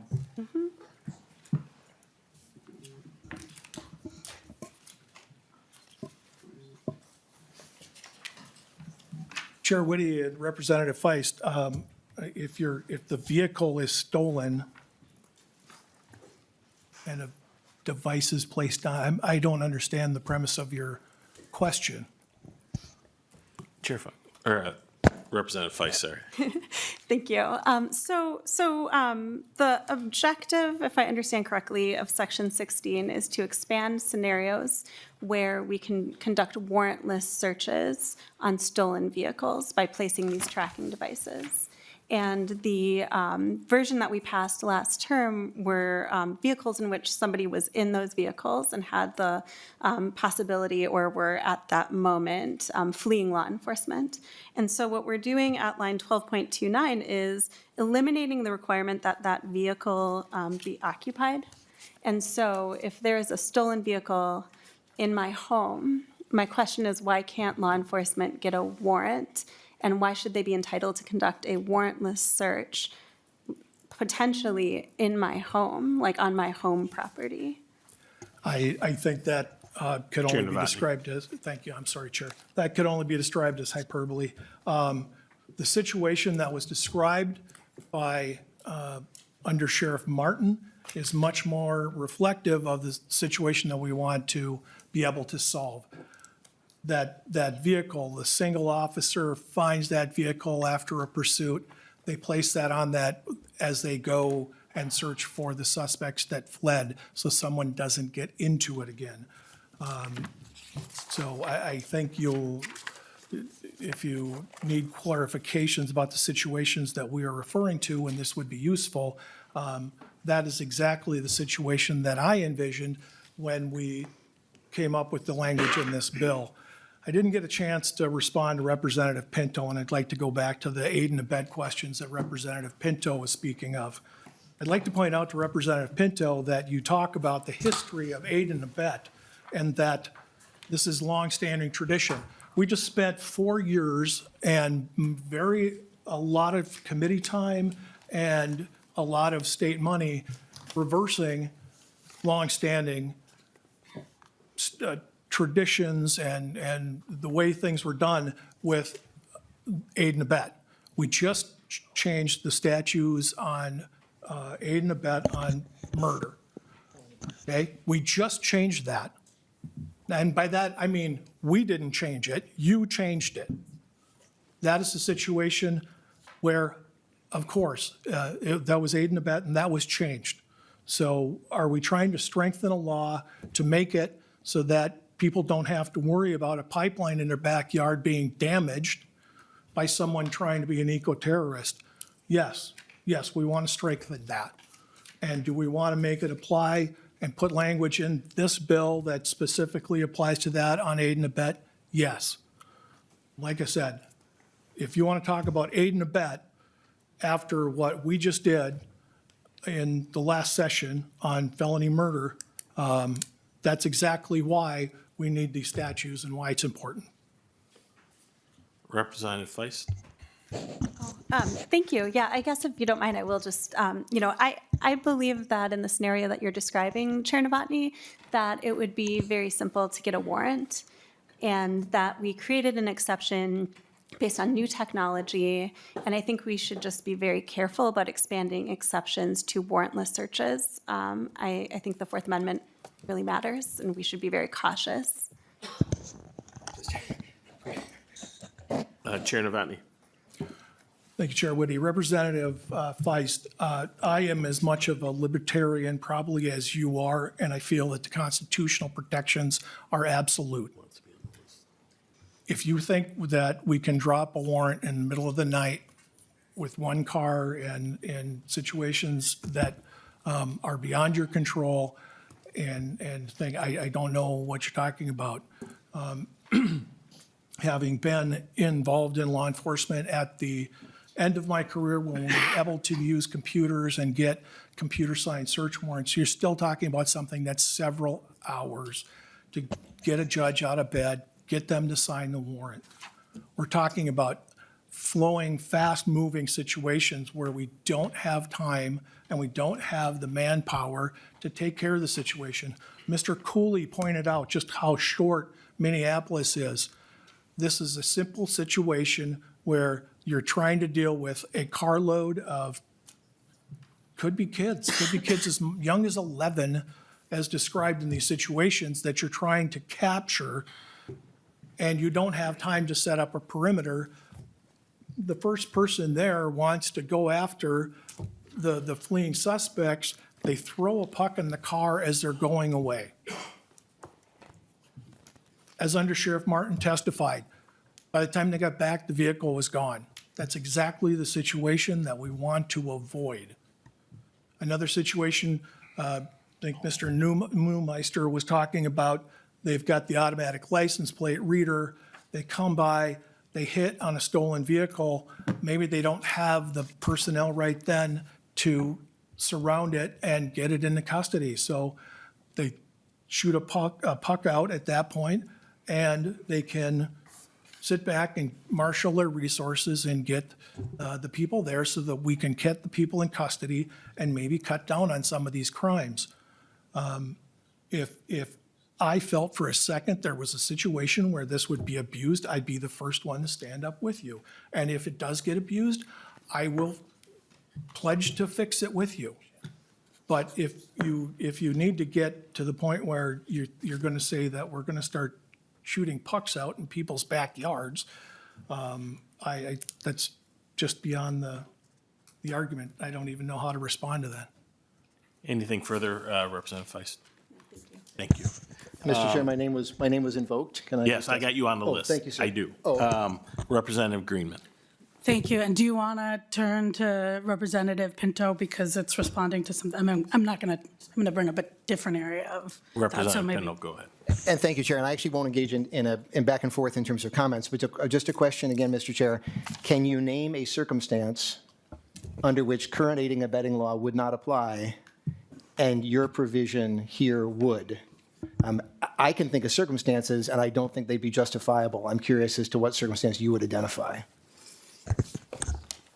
Off the top of my head, Chair Whitty, Representative Pinto, off the top of my head, I'm just so baffled by the line of questioning that it's hard for me to even understand. This doesn't take away from any of the other existing statutes. It only adds to it.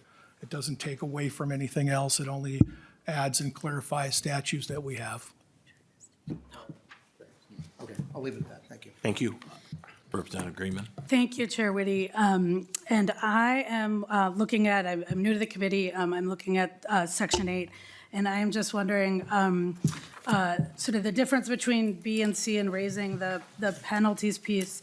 I think everybody here would say that that violence against police officers, violence in general, assaults is abhorrent. Is the goal, the sort of goal of this deterrence, or what's the goal in terms of raising the penalties on folks who assault police officers that are not inflicting bodily harm, if I'm reading that correctly? Can you give me the line? I get a lot of echo up here. I guess I'm trying to looking at 8.9 and the increasing of penalties for, and reading it with the C is already a felony, but it looks like what we're doing is raising penalties for folks who are convicted of assaulting a police officer, but when they're not inflicting bodily harm. And I'm just wondering, the purpose of this provision deterrence? Chair Novotny. Currently, the assault on the peace officer is a gross misdemeanor. We want to encourage that to a 2-year felony. What's the question? Representative Greenman. So the way I'm reading it with the provision below it is that it is a felony if you either are afflicting assaults, if it inflicts bodily harm, or if you intentionally throw or otherwise. And what I read this as is what we are doing is increasing the penalty of folks who assault a police officer but don't reach that level of inflicting demonstrable bodily harm. Is that right? Chair Novotny. We want to go to the felony for the assault, physical assault. I don't understand why this is hard to, the statute's there, so. What are you looking for? Representative Greenman. I guess what I'm going back to is the goals and sort of how we square. I think the goal here is deterrence, and I heard some testifiers talking about sending a message, and I'm wondering how you'd square that with the impact of President Trump's pardons of 1,500 people, some of whom were convicted of assaulting 174 police officers. And the reason it matters is the Fraternal Order of the Police raised those concerns in their statement that it sends a dangerous message, quote, potentially emboldening others to commit similar acts of violence. So I think my question as we think about the purpose of this bill is if the goal is to deter people from attacking law enforcement, shouldn't you be more worried about and condemning those pardons and that dangerous message it sends? Because I think that it seems to me that there's a deterrence challenge we have, and that feels like something we've got to square with. So I'm wondering what you think about that. Chair Novotny.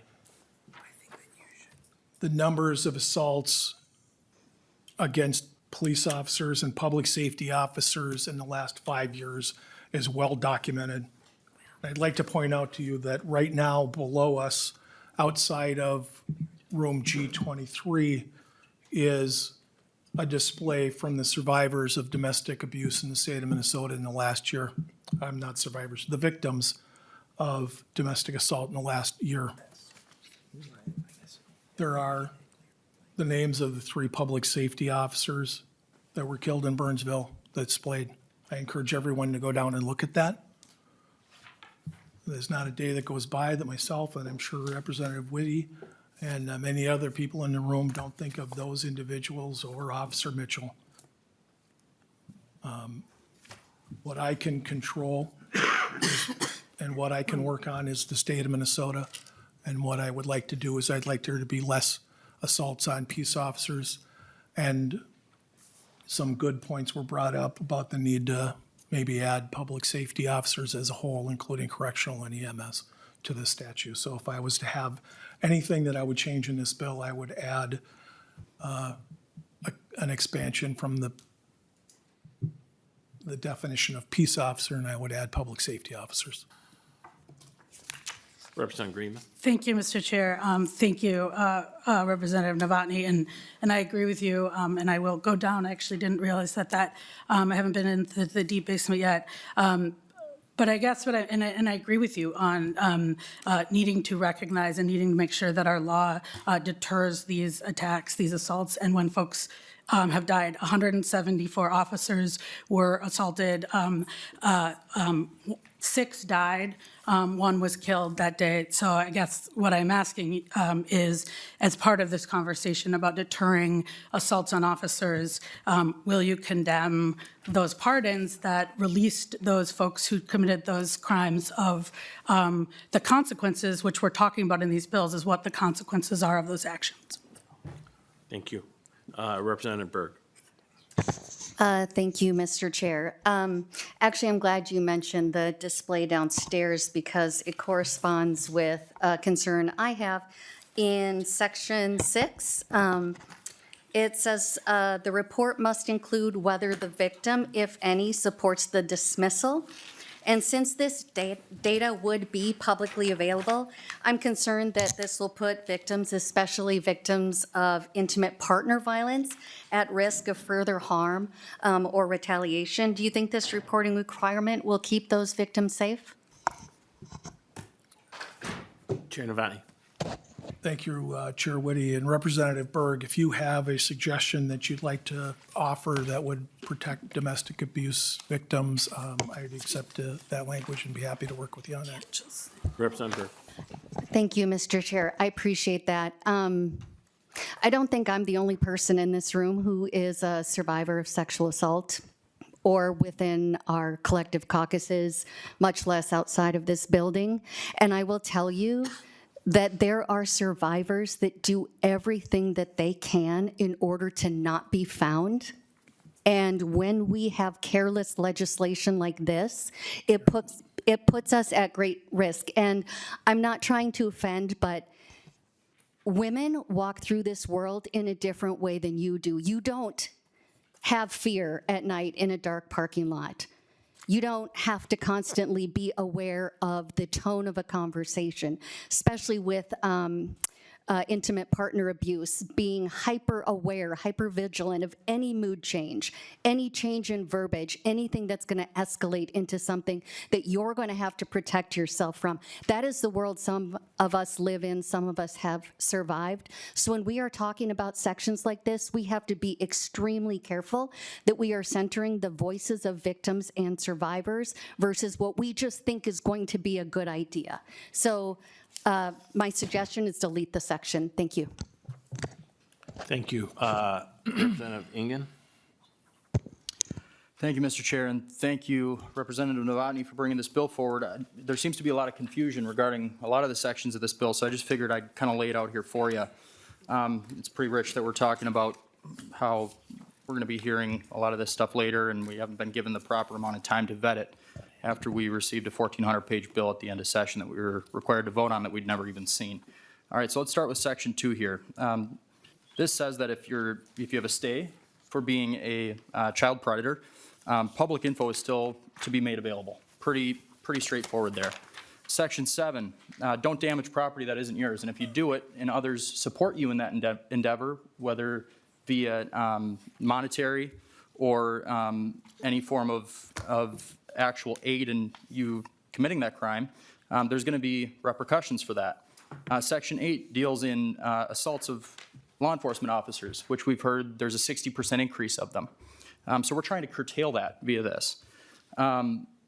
Let's take a look at Section 9, legislative approval.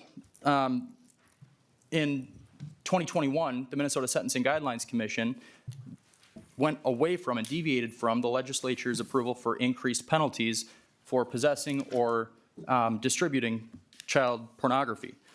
We're trying to say that we don't want to do that the legislative approval process makes sure that stuff like that doesn't happen, which I think is pretty sensible. Section 10, knowingly fleeing a police officer, curtails that crime, of which we heard that there were 11,000 cases that resulted in over 20 deaths. We want to stop that. That's what this bill is doing here. You can no longer joyride in Section 11. I'll refer to that section here. You can no longer joyride in a stolen vehicle as a passenger for a fun Friday night outing. There's going to be penalties for that, so we're trying to curtail that as well. Obstructing traffic in Sections 14 and 15. You're no longer able to stop the daily movements of folks, potentially getting in the way of emergency personnel who are trying to get to a hospital, or law enforcement who are trying to conduct their everyday duties. This bill is pretty darn straightforward, guys, and I'm getting a lot of interesting scoffs and weird looks about it. But we're doing the work of public safety that has not been done for the previous 2 years. We're going back on the pendulum and saying, no, there are repercussions for wrongdoings, and we're doing so unashamedly. So while we might get some goofy looks and lots of legalese that tries to make it seem as if what we're doing here is unserious, this is very serious work, and all of the victims that we are advocating for right now, I'm sure that they would agree with this. So would urge your support. Thank you. Any further discussion? Without further discussion, I'm going to leave it to Lead Moeller. Thank you, Mr. Chair. And I do have a couple of questions. First, is there a Senate companion? It'll be introduced on Thursday. We couldn't find one, but I don't, It will be introduced on Thursday, I was told. okay. And then my next question is, did you speak to any of the victim coalitions about this bill? The Violence Free Minnesota, Minnesota Coalition Against Sexual Assault, Minnesota Alliance on Crime, or either of the Indian Women's Victim Coalitions? Not in this section, not in this session yet, no. Thank you. I just heard somebody suggest that victims would agree with this. It sounds like they haven't even been consulted. I have many concerns about this bill. First, I'll say that it is extremely fiscally irresponsible. This bill doesn't have a fiscal note yet. It is going to have a massive cost. It creates a couple of databases. It has increased penalties for a number of different crimes. The predatory offender registration piece we'll talk about it as a separate bill is retroactive, and the amendment that we just added, that alone will have a massive cost. I think it's really irresponsible, especially in light of what we're potentially facing as cuts from the Trump administration and the congressional Republicans. You can laugh if you want, but that is a serious issue for our state. And so I think it is very fiscally irresponsible for us to be looking at a bill like this with such a massive cost and passing it out of the committee without knowing what that note is going to say yet. It does sound, at least, I was going to make a motion to have it stay here, although I did hear the chair say that it was going to come back here after judiciary, and I'm seeing some head nods to confirm that. So that's good. At least it will be coming back once we have that fiscal note. It's also really based on incorrect assumptions and incorrect data. Crime is actually down.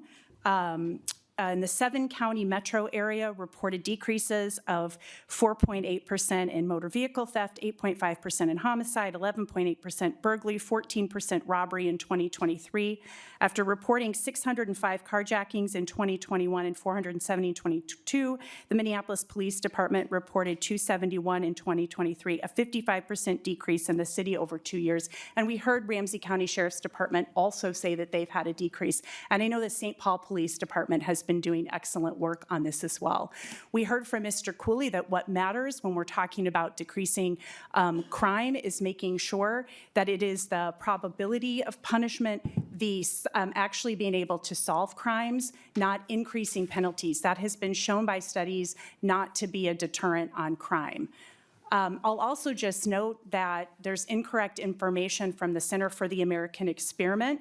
We have, I did go back and look at the data. We have increased felony sentences in Minnesota since 1981, a huge increase in the number of incarcerations for people, and 83% of cases that were sentenced in 2023 actually received the standard disposition. So the things that you're trying to do with respect to what you say is holding judges and county attorneys responsible, 83% of those cases receive the standard disposition.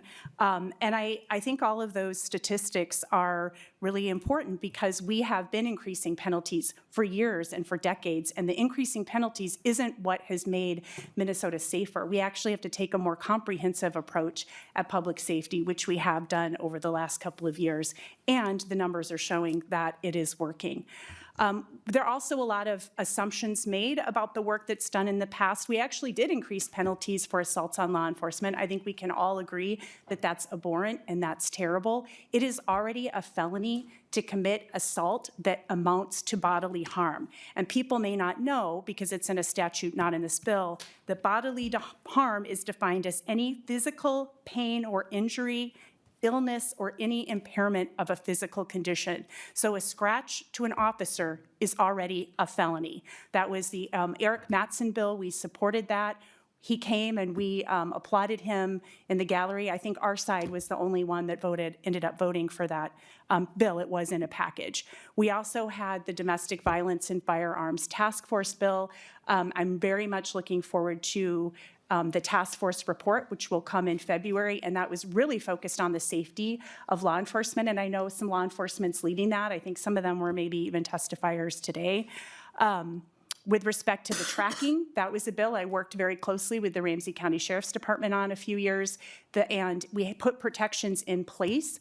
And though it's really shocking to me, rather, that some of those expansions are being requested today when we worked so hard to craft that bill a few years ago and bring all the stakeholders together. This bill is not victim-centered. I think we pointed out already that those groups haven't been talked to. The bail information was mentioned by Representative Berg and how that can be really dangerous to victims. The section about the prosecutor databases. You may have people, prosecutors, who dismiss a case because the victim becomes uncooperative. You want that to be public? That's not very safe or victim forward.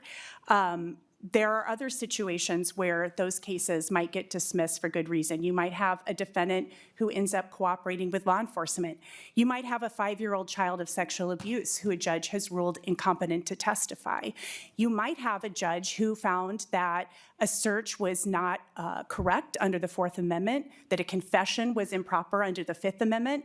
Those pieces of evidence are suppressed, and therefore the case has to be dismissed. There are many reasons why cases get dismissed.